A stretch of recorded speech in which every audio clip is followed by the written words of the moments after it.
Instant deposit available. We got it. $500. I'm already up. All right, so you got filled. Stay tuned until the end to see if Josh loses all of his $500. This is gonna.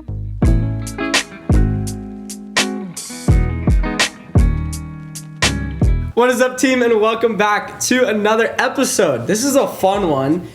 Hey, you're the first person we've had on the channel, like, besides the Weekly Traders. This is my friend. Hi, I'm Josh. This is Josh. Josh is here to learn how to trade.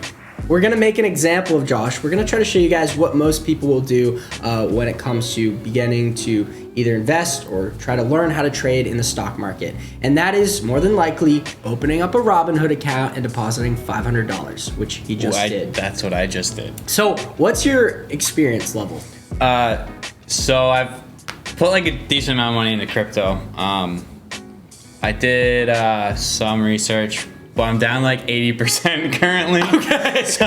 So you've invested, but you've never traded. Never. Never anything with stocks. Okay. So we're gonna have you right now do what most people are gonna do, which is probably pull up Apple or Microsoft and buy an option contract. Do you know what an option contract is? Yeah. Okay. Yeah. So you know like the basics. I know, like, I've watched. Okay. I've watched a little bit. We're gonna have you buy what you believe is a good option contract, and then at the end of this video, we're gonna check in and see whether you're up or down, whether you had beginner's luck or you just lost a bunch of money. Yeah. Because you have no idea what you're doing. But we're gonna teach Josh how to actually trade. You can choose whatever stock you want. Let's make sure we're screen recording. I don't wanna have any input. Besides, like, I could say, like, we'll use Apple, because I already said Apple. And most people know the ticker symbol, AAPL. So go to search. Apple, I got it. There you go. Okay. I'm a vet. There you go. No, goodbye. Are you even approved for options trading? We might have to get you approved for options trading. What is your overall investment objective? Make money. These are interesting questions. Oh, great. You're approved for literally everything. Woo! All right. So, yeah, let's go to Apple. So do trade? Yeah, so go to trade. Okay. Trade options. Trade options. Now, options are essentially buying one option contract is equivalent to 100 shares of the stock. So if Apple is at, what's Apple trading at? Apple's trading for 152. So you can So basically we're betting if it's going up or down? Okay, yeah. So if you're buying options, there's calls and puts. A call is betting on the price to go up. A put is betting on the price to go down, okay? Now, options are leveraged, right? You could buy one share of Apple for $152, or you could buy one option contract, which could go between $400, $500 to $1,000+ depending on the expiration date of the contract and how far it is in the money or out of the money. We'll get into this stuff in more detail. The contracts can vary, and no matter what, one contract is worth 100 shares. So 152 times 100, 15,000. All right, so roughly $15,000 you would need. So do you see how we're leveraging your money buying options? And that's why options are super risky. High risk, high reward. High risk, high reward. Knowing, so you don't have any access to charts like we have behind us. You're just going off of pure intuition, which is what most people will do. Or maybe they'll read an article. What would you do? What are you going to do? That's the question. Yeah, it's going to go up or down. You think it's going to go up? I know it's going to go up. Okay, you know it's going to go up. I know it's going to go up. This is easy. All right, so that means you want to buy a call. Trade option. So you're gonna get trade options. Now these are the expiration dates. Now an option contract expires. Oh yeah, and then it gets more expensive. Right. Yeah, so that's, well, part of options trading is the Greeks. Now each contract, there's a series of Greeks. One of the Greeks is theta. Now theta is time decay. Each day you're gonna be paying to play essentially. So each day you hold these contracts, it's gonna be costing you a certain amount every day. So the contracts might cost you, the contracts may be $400, but they'll cost an extra $5 per day just to hold. When you go to choose those contracts, knowing that the closer the expiration date, the higher that date is gonna be.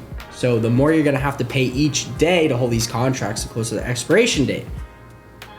Yeah, so you can't just like hold it forever until you're up, because it'll get more expensive when you lose all your money at some point. Yeah, but also think about this. Like if you buy an option contract that expires in 2 weeks, the stock Apple, say tomorrow opens flat, you're going to be down just due to that theta.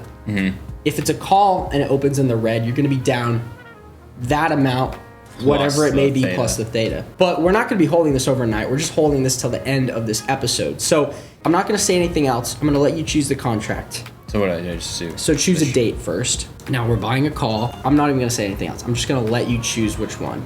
What the hell? Well, I mean, what am I even? Why are there so many of the same things? So there's a lot of different contracts. There's a lot of different choices. I'll just explain it. So if we go down here, Robinhood, the good thing about Robinhood, I can't believe I just said that, but it's visual. Robinhood's visual. So when you go to pick a contract, you're either buying a contract that is in the money or out of the money.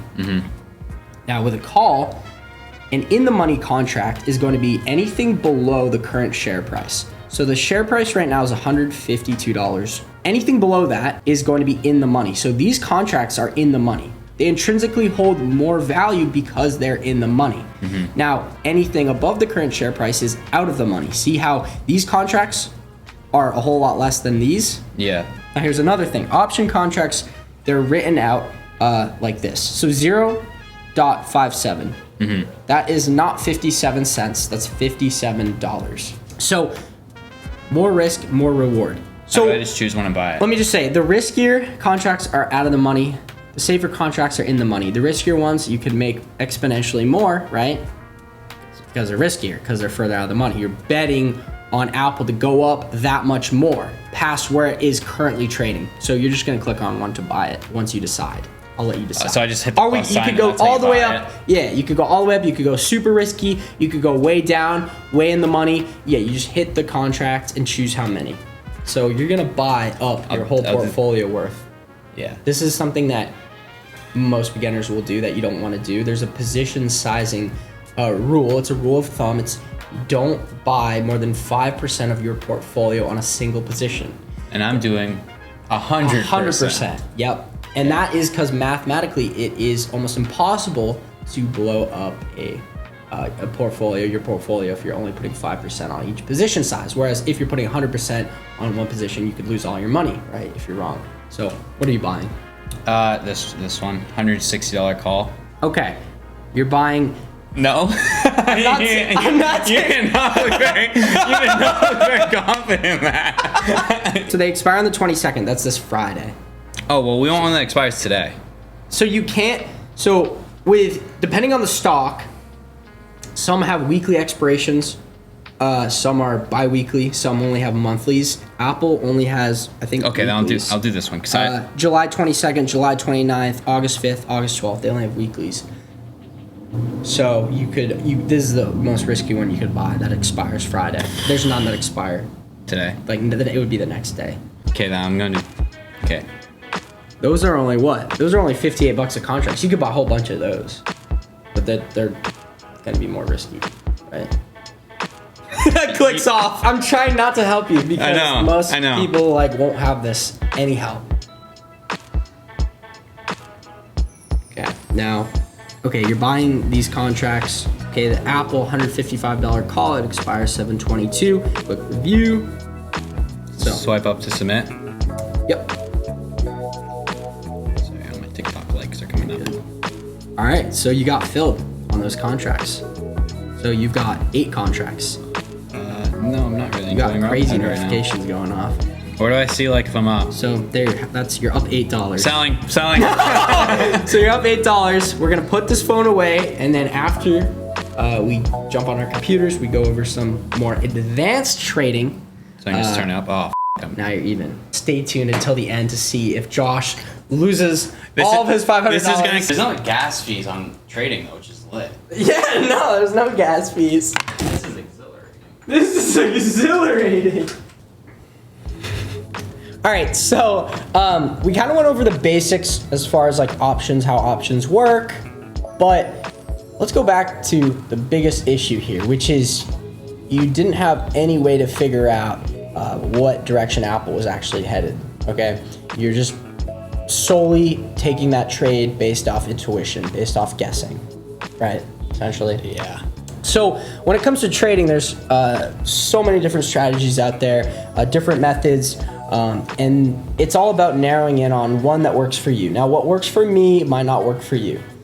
Okay, but we're gonna go over my strategy when it comes to trading. So I'm a swing trader. Now all of my positions are swing trades. So a swing trade is when I'm buying a stock now and I'm selling it tomorrow. Day trades, you're buying a stock now and selling it at the end of today, or within like a couple minutes. Same day trades. Same day trades. Your Apple position is intended to be a day trade, just because we know we're gonna be closing it out at the end of this video, right? Knowing that, we're gonna be going over my strategy when it comes to swing trading. There's a lot going on here. I mean, I'm sure you've seen charts kind of like this. So we're on the 4-hour time frame. Now, I do all my work on the 4-hour time frame. Depending on your strategy, you'll work off different time frames. I'm a swing trader, okay? So all of my positions are buying today, selling tomorrow, or within a couple days. My hold period is between 3 to 5 days. What you're doing right now is day trading, because you bought Apple and your intention is to sell it within today at the end of this episode. As far as time frames go, the 1 minute is like a very common time frame for day trading. This is not look good for me. This is the 1 minute on Apple. See, so you're starting to already connect the dots here. Okay, candles are going down. This candle needs to chill out. So now this is the 1 minute, each candle is a minute. Disregard all the moving averages. The moving averages I use work on the 4-hour time frame, not the 1 minute time frame with my strategy. Okay. So yeah, Apple's looking a little rough right now, but we're gonna go back to the 4-hour.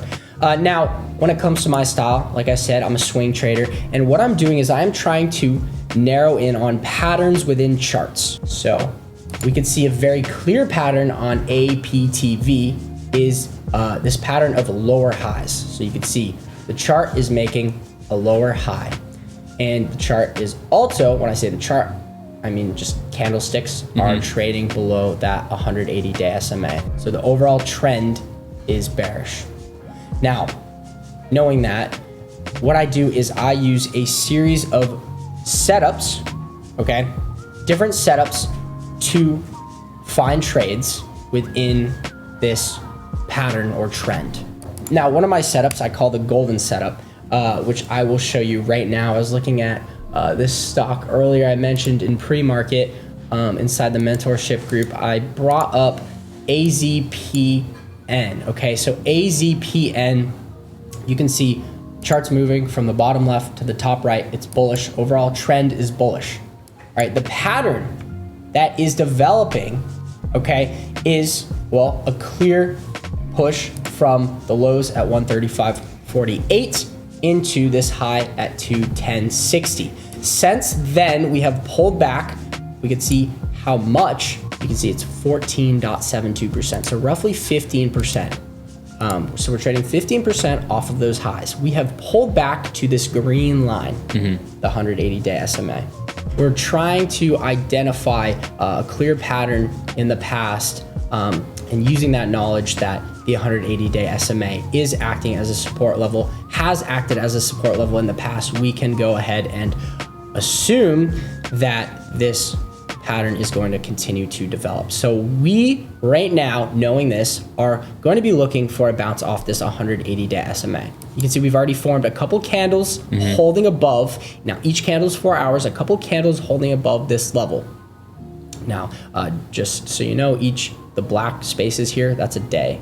And then the gray is aftermarket and pre-market. Okay.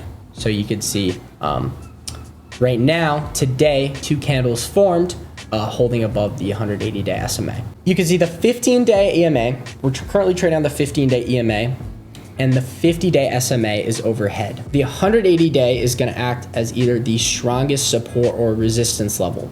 It's pretty clear that right now, the 15-day EMA is not having much effect within the 4-hour time frame on these candles. So the 15-day EMA is a great tool to use when it comes to exiting a trade if you're looking for a good exit. As far as the 180-day SMA, I use that to kind of find the setup. And then the 50-day SMA, we can use to kind of plan out our trade. Does that make sense? Yeah. So what I'm getting at is the 180-day SMA is acting as a strong support or resistance. It's acting as a strong support if the candles are trading above that level, and a strong resistance if they're trading below. Some charts, there'll be clear patterns within the chart where you can see the 15-day EMA is acting as a strong either support or resistance. Right now, we're not getting much information based off that. We can see that the 50-day SMA is overhead. Now, that means we know there is some resistance overhead at that 50-day. So we can see, go to drawing tools, scale up from where we currently are to that 50-day SMA, and that's about 4%.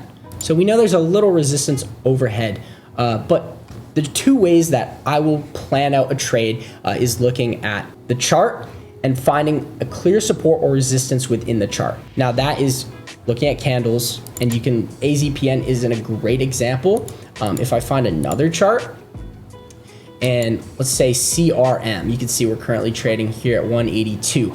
Within the chart, I can spot this clear resistance, okay, at 187. So there's resistance there, okay, because you can see price pushed up, okay, broke through all of our moving averages. Now you can see there's a whole lot going on here with these moving averages. This is a very choppy chart. Now I'm not going to trade a chart like this. I'm looking for clear charts with clean patterns within these moving averages. It's like all over the place, all like over super the place. highs, super so it's not lows. going to do you anything, even knowing what we know. But we do know that, okay, price was, or the candle was rejected at this price level. Therefore, that level is going to act as a resistance level as we begin working our way back up. So you can see very clear pattern, okay, lower high, lower high, lower highs, okay. It's a lower highs pattern, so you can go ahead, draw out those resistance levels and know that as CRM begins working its way back up, okay, we're gonna be facing resistance at 187.80, and that is 2.7 to 3% above where we're currently trading. But let's go back to AZPN. So with AZPN, knowing everything we just went over, what my intention would be is to enter and plan on playing the move back up to that high at 210.60, knowing that there would be resistance overhead at the 50-day SMA. As far as clear resistance within the chart, I don't see any. Back in April, got the bounce off the 180-day SMA. So the resistance here would have been around 168.98, okay? Caught the bounce, pushed, broke 168.98. So it broke it and then... Yeah, broke it. That's when it shoots up. Okay, pull back a little bit, but we've now know that there's no resistance there once it's been broken. So we did pull back a bit, but then broke through clearly, which each time a new high is formed, that next high or that new high that's formed is going to act as a resistance level. So broke through that resistance, okay, at 168.79. Resistance is broken, there's no resistance overhead, and you can see what happened. We had this huge move up to that high formed at 210.60. Knowing this, obviously we're down off of that high. There will be resistance levels on our way back up. More than likely, this is a very solid chart to play the golden setup on. One thing to note, it's very important to be aware of the overall market. You always want to know what's happening within the overall market, okay? Because everything, essentially all your positions at the end of the day are dictated one way or another, more or less by the overall market. So we can even pull up the overall market here. Pull up this screen. So this is a good overview of the overall market right now, which on the day is up. QQQ's up 1%, SPY's up 0.25%, IWM is up 0.81%. We can look at a larger time frame to have a better understanding of what the bigger picture is, but within the day, we're looking at the 1 minute to have a sense of, to gauge where the overall market is at. For your Apple position, wonder what's happening right now, we can have a pretty good idea as to what's happening based off just looking at these three charts, right? What's happened since then with the overall market? Went down. We climbed back up though. Pull back a bit, but we're probably about even right now. We're climbing back up. So it does seem like, yes, you're probably about even on Apple. Isn't that cool that we can just use the overall market to gauge where we're at with our position without even looking at Apple? Any questions? How are we feeling as far as thinking about where you started at the beginning of this video? Looking at the Apple chart, maybe you would have been able to justify that trade, buying a call, buying a put. I don't want to look at Apple. Yeah, definitely would have helped if I knew like anything going into it, you know, not just like looking at it and be like, It kind of looks like Kinda it guessing. could go up, you know? Yep. How do you think your apple's doing? Kind of Pretty choppy. average, yeah. All right, not much movement. So that's something Yeah. that we should mention and note that when starting out, everyone should begin paper trading, which is just simulated trading. It's trading with fake money. And it's a good way to learn the basics, learn everything that we're learning right now, and be able to apply what you're learning and try to start, building up enough data where you're taking enough trades to start seeing, your outcomes and how well you're actually doing based off of the strategy you're using and if you're actually making money. And once you become profitable, paper trading, and then moving to trading a live account with real money. Yeah, that Most people don't do that though. They do exactly what you did. They throw money in a Robinhood and gamble.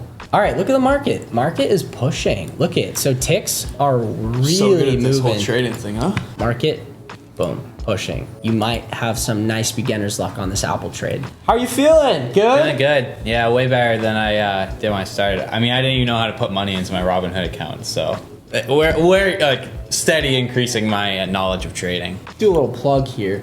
Part of the mentorship group is having the ability to see the trades that I take. So essentially you can kind of copycat my trades. I post my entries and my exits, which is pretty cool. But I want to take like a 5-minute break, switch back to here, check on your position. Woo! All right. Okay. All right. The moment we've all been waiting for. Let's see where this Apple position is at. Do you think you're up or down? I'm up at You're least up? 50% right now. 50%. These were some risky contracts. Oh! Yeah, let's go. Wait, so how much are you up? I don't know. You're up $72. I'm $72 so good at this, dude. $88. How do I trade? So- Trade. Sell? Sell. Yep. And then sell how many contracts? 8. Type in 8. And then you could get filled. You could choose what price you want to get filled, but it'll just find the average. So What one do I do? you could try to get filled higher, or you could just click review and send. There, you're filled. There's a lot of volume on those contracts. So there you go. What did you lock in? You locked in 96 bucks. So that right there is called. You guys want to learn how to trade? Come to me. That's called beginner's luck. Now here, the issue is that Yeah, actually, That'll happen. Actually, don't take advice from that'll happen with a lot of traders. That happens. Now, what do you think? What after making $100, you think you know what you're doing? I do, clearly.